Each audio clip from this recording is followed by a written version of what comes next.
आप लोगों से एक सिंपल सवाल, हर साल न्यू ईयर पे ठंड क्यों आती है? सिर्फ स्वेटर या फिर जैकेट पहनने के लिए? बिल्कुल नहीं। एक्चुअली ये ठंड एक तरह का सिग्नल है, बॉडी बनाने के लिए, डिसिप्लिन बनाने के लिए और नए साल को स्ट्रांगली स्टार्ट करने के लिए। तो आज मैं आपको बताऊंगा कि जो सर्दियों का सीजन होता है ये मसल बिल्डिंग के लिए सबसे अच्छा क्यों होता है, और अगर आप इस टाइम पे सही चीजें कर लो तो आने वाला पूरा साल आपके फेवर में जा सकता है। तो चलिए स्टार्ट करते हैं आज की अपनी वीडियो और समझते हैं कि मसल बिल्डिंग को कैसे स्टार्ट करें।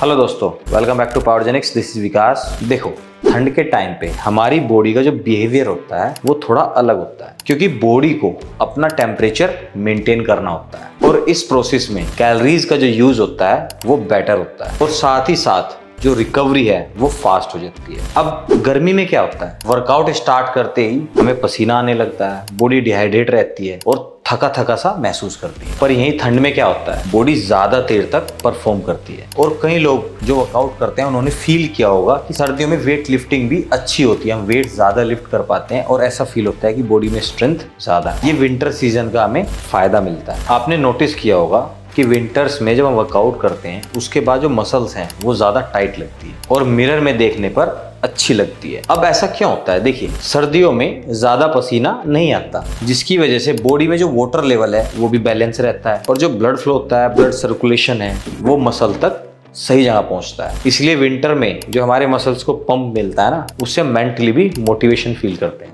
और जब मोटिवेशन बढ़ता है तो कंसिस्टेंसी अपने आप आ जाती है। अब सबसे जरूरी बात, जब ठंड होती है तो बिस्तर छोड़ना थोड़ा मुश्किल लगता है और यहीं पे डिसाइड होता है कि या तो कंफर्ट चुनो या फिर कमिटमेंट। अब जो लोग ये सोचते हैं ना कि भाई आज तो ठंड थोड़ी ज्यादा है, कल से स्टार्ट कर लेंगे, वो हर साल आपको ऐसे ही दिखेंगे, उनकी प्रोग्रेस आगे बढ़ेगी नहीं। और जो ये सोचते हैं आज तो बहुत ठंड है तो वर्कआउट आज बहुत अच्छा होने वाला है, तो वो लोग तो अपने आप ही आगे निकल जाते हैं। और जब आप ये डिसाइड कर लेते हो कि आपको इतनी ठंड के बाद भी एक अच्छा वर्कआउट करना है, तो पता है इससे क्या फायदा होता है? आपकी फिजिकल स्ट्रेंथ तो बनती ही बनती है, साथ में मेंटल टफनेस भी बढ़ती है। और जैसे ये जो मेंटल टफनेस का गेम है ना, अगर ये स्टार्ट हो गया तो बॉडी अपने आप फ्लो में आ जाती है। अब मसल बनाने के लिए एक और बहुत बड़ा फैक्टर है आपकी डाइट, आपका फूड। देखिए, सर्दियों में अपने आप ही बॉडी में एपेटाइट बढ़ जाती है और मसल बिल्डिंग के लिए ये अपने आप में एक बहुत अच्छी बात है। प्रोटीन लेना आसान होता है और कैलोरीज को मैनेज करना भी आसान होता है, साथ ही साथ आपका डाइजेशन भी स्टेबल रहता है। बस एक सिंपल सा रूल याद रखो, प्रोटीन पूरा है और जंक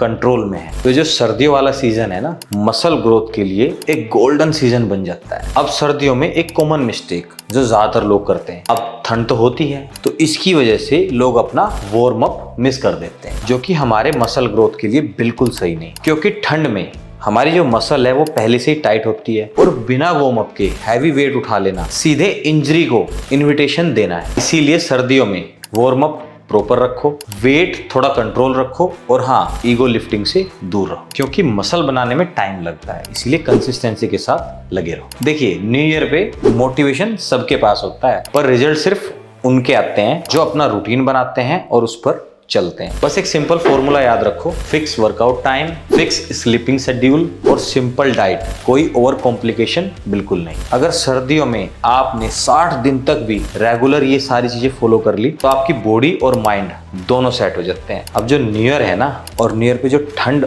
आ गई है, ये एक एक्सक्यूज मत बनाओ, ये एक अपॉर्चुनिटी है। अब कमाल की बात देखो, सर्दियों में मेहनत करो और गर्मियों में सिर्फ बॉडी नहीं, अपना कॉन्फिडेंस भी दिखाओ। इसीलिए कहता हूं कि ठंड केवल कोई मौसम की बात नहीं है, ये आपकी मसल बिल्डिंग का सिग्नल है। तो आज से फॉलो करो और अगर वीडियो पसंद आई है, वीडियो को जरूर शेयर करो और चैनल को सब्सक्राइब करना ना भूलो। फिर भी आपकी कोई क्वेरी है तो आप हमें कमेंट कर सकते हैं, जिसका रिप्लाई आपको जरूर मिलेगा। और अपना ध्यान रखो।